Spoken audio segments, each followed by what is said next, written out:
दोस्तों नमस्कार। खेल बजट 2026 उम्मीदें, हकीकत और चुनौतियां। नमस्कार, मैं हरपाल सिंह फ्लोरा और आप देख रहे हैं खेलो इंडिया न्यूज।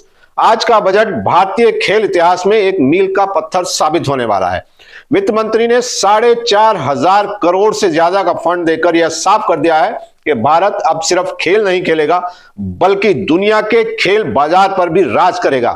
आइए जानते हैं इस बजट की कुछ बारीकियां आपके और हमारे खिलाड़ियों के लिए क्या मायने रखती हैं। बजट का गणित क्या है? सबसे पहले एक जरूरी बात, बजट का आवंटन और खर्च दो अलग बातें हैं। आज जो 4,927 करोड़ रुपए का बजट पेश हुआ है वह अभी एक मोटा अनुमान है।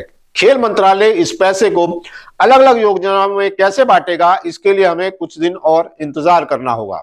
आज हमने खेल मंत्री रक्षा खड़से का इंटरव्यू किया।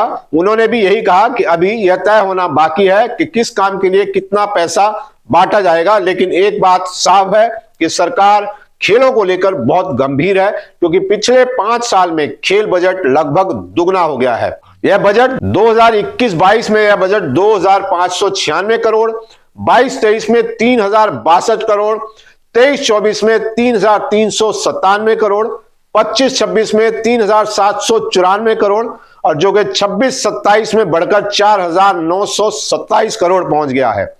बजट की 5 अच्छी बातें और ऐतिहासिक फंड। पहली बार बजट 4,500 करोड़ के पार गया है। पुलेला गोपीचंद टास्क फोर्स की सलाह पर अब भारतीय कोचों को विदेशी तकनीक की ट्रेनिंग की जरूरत को महसूस किया गया है और स्पोर्ट्स साइंस अब ट्रेनिंग सिर्फ पसीना बहाने वाली नहीं होगी बल्कि हाईटेक लैब्स और आधुनिक मशीनों से खिलाड़ियों का प्रदर्शन सुधारा जा सकेगा।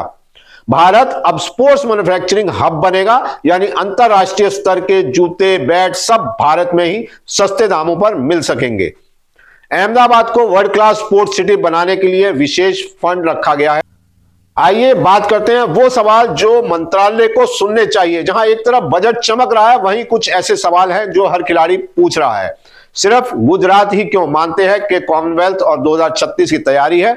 बजट का बड़ा हिस्सा अहमदाबाद पर केंद्रित है, लेकिन हरियाणा, पंजाब और मणिपुर जैसे राज्य जो कि मेडल की फैक्ट्री हैं, वहां के स्थानीय हब के लिए क्या विशेष मदद मिलेगी? क्या यह पैसा सिर्फ नए स्टेडियमों के ईंट पत्थर में लगेगा या अभिनव बिंद्रा और गोपीचंद की उन सिफारिशों पर भी खर्च होगा जो खेल सिस्टम को पारदर्शी और प्रोफेशनल बनाने की बात करती हैं?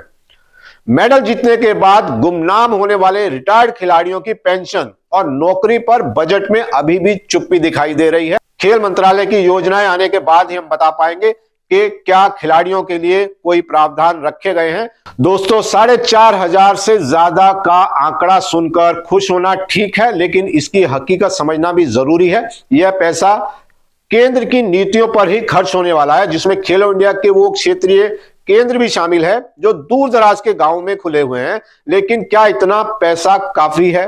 असली सवाल यह है कि क्या राज्य सरकारें अपना बजट बढ़ाएंगी? यह बजट सिर्फ केंद्र सरकार द्वारा संचालित साई सेंटर, नेशनल कैंपों और दूसरे खर्चों के लिए होगा, लेकिन 140 करोड़ की आबादी के लिए यह ऊंट के मुंह में जीरे जैसा है। हमारे संविधान में खेल राज्य का विषय है, यानी गांव में मैदान और लोकल स्टेडियम बनाना राज्य सरकार का काम है। ब्लॉक स्तर पर कोचों की भर्ती राज्य को ही करनी होती है। खिलाड़ियों की डाइट, स्कॉलरशिप, यह सब खर्चे भी जो है वो राज्य के बजट से ही आने चाहिए। जब तक राज्य सरकारें अपने बजट में भारी बढ़ोतरी नहीं करेंगी, तब तक केंद्र का यह पैसा सफल नहीं होगा। 2030 कॉमनवेल्थ और 2036 ओलंपिक का सपना तभी पूरा होगा जब हर राज्य की राजधानी में एक वर्ल्ड क्लास सेंटर हो।